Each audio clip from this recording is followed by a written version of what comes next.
Assalamualaikum, Vanakkam, Tajahau. Topik pada hari ini ialah langkah mempertahankan kedaulatan. Jom mengikut Cikgu Chu belajar sejarah, tidak lagi sakit hati. Seperti yang kita boleh lihat, pemerintah dan rakyat memainkan peranan yang sangat penting bagi mempertahankan kedaulatan negara, di mana kedua-dua pihak perlu bekerjasama bagi memastikan kedaulatan dapat dipertahankan demi kemajuan dan kesejahteraan negara. Pertama sekali ialah pemerintah dan rakyat mempunyai peranan yang sama untuk menjamin kestabilan politik dan kemakmuran ekonomi.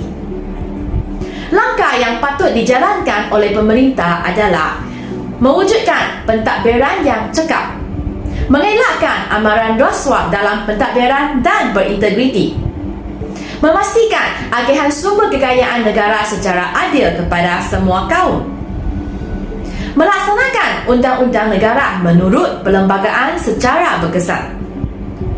Manakala bagi rakyat pula haruslah memberikan kesetiaan yang sepenuhnya kepada raja dan negara kita, menyokong segala usaha dan dasar kerajaan bagi menjamin kestabilan politik, memupuk kerjasama dengan semua kaum tanpa mengira kaum.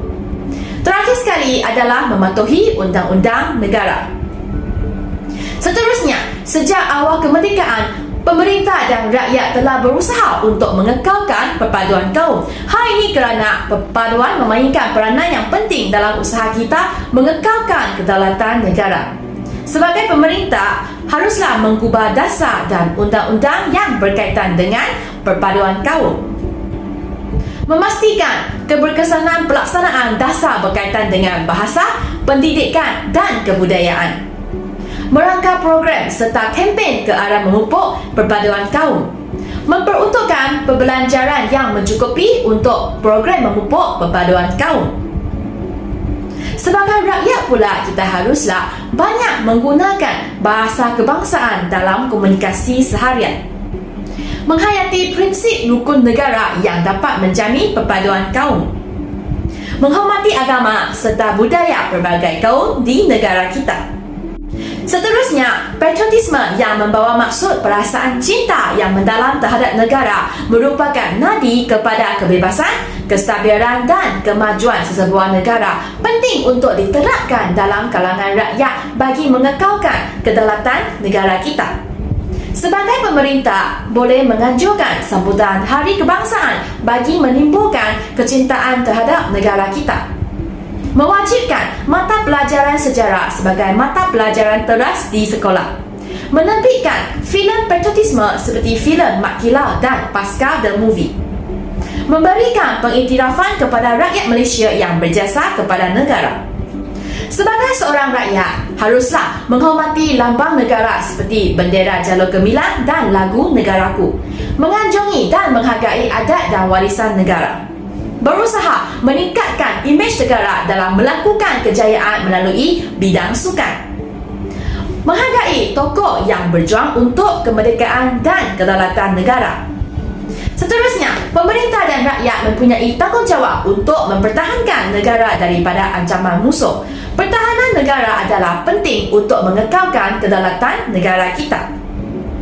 Sebagai pemerintah, kita haruslah mengambil langkah mengubah dasar untuk melindungi keselamatan negara, mengadakan perjanjian pertahanan serta latihan ketenteraan bersama negara serantau, memodernkan aset ketenteraan bagi mengukuhkan pasukan pertahanan, memastikan pasukan keselamatan sentiasa bersiap siaga bagi menghadapi cabaran semasa.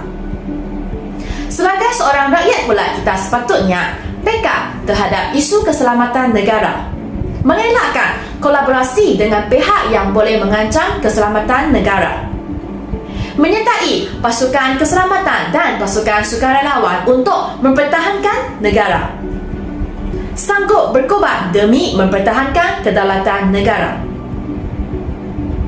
Kesimpulannya, kerjasama antara pemerintah dengan rakyat dalam melaksanakan langkah mengekalkan kedaulatan telah berjaya menghasilkan keamanan dan kesejahteraan. Sebagai rakyat Malaysia, amat penting untuk kita menghormati kepelbagaian budaya dan agama dalam usaha yang sama mengukuhkan perpaduan bangsa Malaysia. Hal ini penting kerana perpaduan merupakan teras kepada kemakmuran, kelangsungan serta kedaulatan negara.